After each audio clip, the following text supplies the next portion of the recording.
the learning methods have changed in the last 10 years more than in the previous 100 years in the 20th century.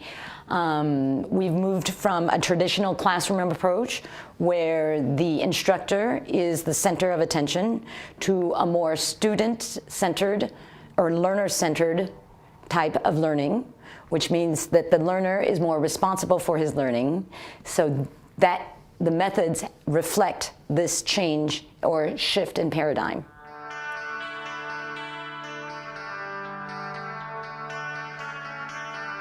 The actual learners are demanding more as far as methodology is concerned. So they have more access to technology, they have access to mobile devices, and this type of access makes the method demands a more flexibility on the method. That means that the courses are not day-long courses or month-long courses, but they're shortened to correspond to the working day of an employee or learner. They have to be more flexible, which means access has to be at home, at work, on the job. And it also means that these methods have to be shorter in message. The message has to be shorter, and it has to be more to the point. We're shifting from something that's less academic and more applicable in the real world. Advances in technology are also allowing us to design in a more immersive way to put the student or the learner inside an environment, a real-life environment, which is going to help him recall and retain information. For example, in Alstom, we use immersive technology in the form of simulations where we're simulating power plants. The learner gets access to this power plant before the power plant is even built. So we are able to simulate real-life situations that might be too dangerous or too costly to train in a real-life environment, and technologies help bridging that gap between what is possible and a training that was previously impossible to do because we didn't have the infrastructure.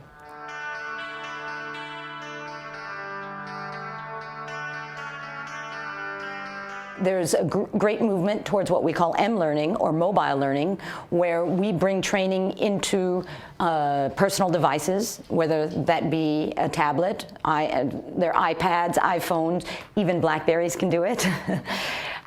These kind of mobile devices will bring information that is in a timely fashion, so when they need it, not before, not after.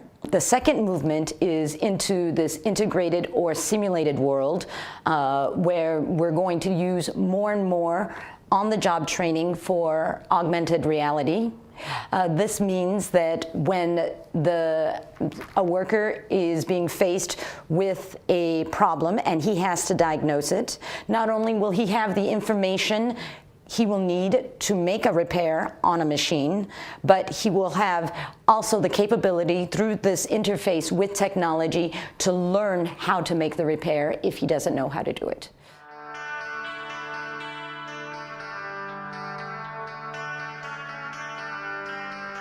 I don't believe that technology today can replace the high value of human interaction and the value of a real expert sitting in front of you helping you with real problems. I do think that there's a time and place for face-to-face.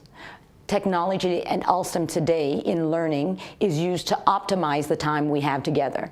So we're making more and more blended solutions where we're dedicating time together for very high-value actions, problem solving, being able to dive deep into a delicate situation.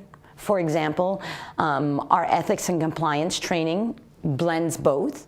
The principle or theory of ethical policies at Alstom are being treated as a distance learning element, and then when we get together in face-to-face, what we do is we concentrate on high-level or high-value interactions where we're dealing with real ethical problems and how to solve them at Alstom today. So it's really more of an optimization of time with the face-to-face than a replacement.